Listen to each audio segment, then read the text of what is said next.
Hoyrattır bu akşamüstler daima. Gün saltanatıyla gitti mi bir defa, yalnızlığımızla doldurup her yeri, bir renk çığlığı içinde bahçemizden, bir el çıkarmaya başlar bohçamızdan, lavanta çiçeği kokan kederleri. Hoyrattır bu akşamüstler daima.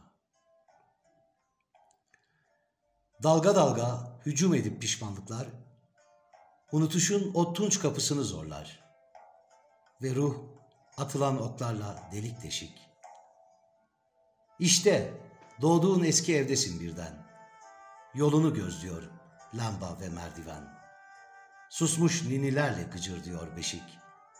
Ve cümle yitikler, mağluplar, mahzunlar. Söylenmemiş aşkın güzelliğiyledir. Kağıtlarda yarım bırakılmış şiir.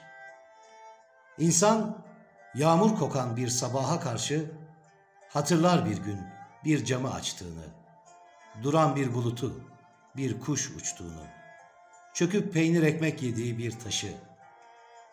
Bütün bunlar aşkın güzelliğiyledir. Aşklar uçup gitmiş olmalı bir yazla, halay çeken kızlar misali kol kola. Ya sizler ey geçmiş zaman etekleri, ihtiyar ağaçlı kuytu bahçelerden ay ışığı gibi sürüklenip giden, geceye bırakıp yorgun erkekleri, salınan etekler, fısıltıyla, nazla. Ebedi aşığın dönüşünü bekler, yalan yeminlerin tanığı çiçekler, artık olmayacak baharlar içinde. Ey ömrün en güzel türküsü, aldanış, aldan, gelmiş olsa bile ümitsiz kış. Her garipsi ayak izi kar içinde, dönmeyen aşığın serptiği çiçekler.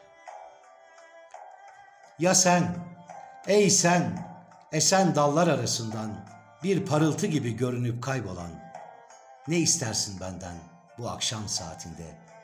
Bir gülüşü olsun görülmemiş kadın, nasıl ölümsüzsün aynasında aşkın? Hatıraların bu uyanış vaktinde, sensin hep, sen, esen dallar arasından. Ey unutuş, kapat artık pencereni, çoktan derinliğine çekmiş deniz beni.